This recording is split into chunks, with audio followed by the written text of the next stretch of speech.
Good morning mga day, this is Basu, Denyang Vlogger, a day in my life as a content creator at age of 12. Kaya naman mapapasabi ka na lang talaga dito ng ay for the go! Back to school na naman nga tayo, kaya naman no more puyat-puyat mode na naman nga tayo for today's video.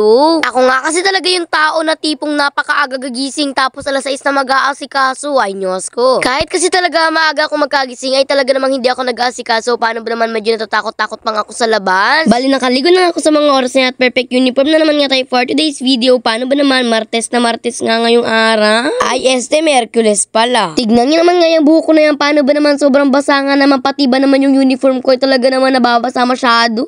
Tignan nyo naman, para na nga ako dito sinukahan ng isang baby. Nuot ko na rin nga yung bago sa mga oras na tumalis na rin nga ako, paano ba naman malilate na naman nga ang ate mo. At nung tanghalian naman nga, ayan, kakain naman nga ako dito for today's video, kaya naman binidyuhan ko na nga. Kailangan ko talagang videohin na pagkain ko, paano ba naman hindi nga si mama naniniwala na kumakain naman talaga ako pag tanghali. Boss ko, talaga minsan nakakalimutan ko na mag-video ng tanghali, kaya naman minsan talaga ay nag-a-alarm na ako ng saktong 11:30 para naman hindi ko na makalimutan. Ewan ko ba kapag kasi tanghalian na talaga, ang iniisip ko na lang talaga is pagkain, paano ba naman gutom na nga ang ate mo ng mga oras na yan. Char. Naman nga masyadong ganap nung tanghali, kaya naman ayan nga nung kinahaponan naman nga ay bumiyahe naman nga kami dito. Uwi na kasi ako sa mga oras na yan.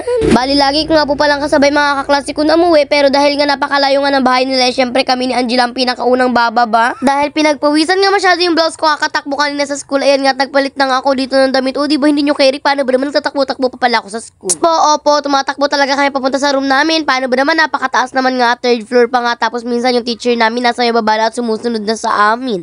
Ay, walang ganon. Dahil kanina pa nga nasa school ako ay talaga namang iniisip ko na nga agad-agad kung paano ko nga sisimula ng paglalaba ko. Ay sa wakas nga nakapagsimula na nga ako ngayon na maglaba. Dati kasi pagpaplano ko maglalaba ako ay talaga namang hindi lagi natutuloy, kaya naman ay tutuloy natin for today's video. Kailangan ko na kasi agad-agad bukas yung pants ko, kaya naman ako na nga lang maglalaba. Paano ba naman hindi nga agad-agad malalaba ni Ate Michelle? Paano ba naman Webes pa nga siya maglalaba? Isaktong Webes ko rin naman gagamitin, kaya naman nilabhan ko na nga ito. Ngayon papatuyuin ko na lang sa electric fan. Habang may inasikaso nga lang ako na saglit, tignan nyo naman to si Baby Snow ay talaga namang kapit na naman nga agad yung cellphone namin. Yung cellphone ko pala na pang vlog, ganun. Salamat na lang talaga si Baby Star, may pogi siya. Char. Ewan ko ba, si Baby Star may parang nagmana kay Dada, paano ba naman sa tuwing natatapatan nga ng camera or kaya naman nga nakakakita ng camera laging humingiti. Tapos pagdating kay Kuya Moon, pag siya tinapatan ng camera, inyos ka magpapapangit pa yan lalo. Tapos ko naman nga maglabay, binabad ko na muna yung aking mga nilaban sa downy at pagluto nga tayo for today's video ng ulam. Naggata nga lang si Dada sa mga oras na inilagay niya na rin nga po pala dyan yung aming ulam na natong for today's video, kaya naman nga ay gabi.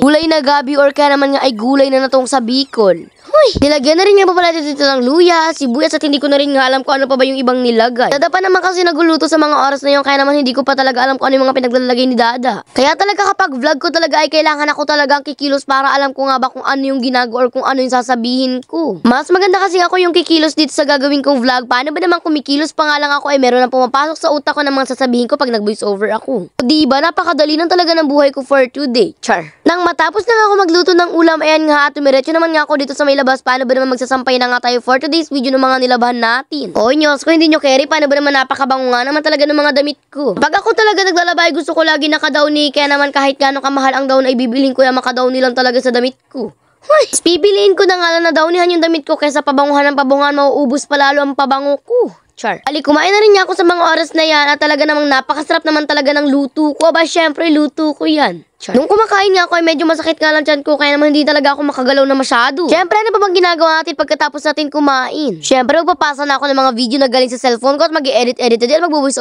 over na din. Di pagkatapos ko naman nga po pala mag-edit, ayan nga, nagkatulog na naman nga ang ate mo, buto na nga lang ay nagkagising ako. Thank you na lang talaga sa kagat ng lamok. Char. Minsan talaga ayoko merong kumakagat sa akin na lamok, pero minsan naman ay gustong gusto ko. Paano ba naman ginigising niya nga ang aking kaluluwa?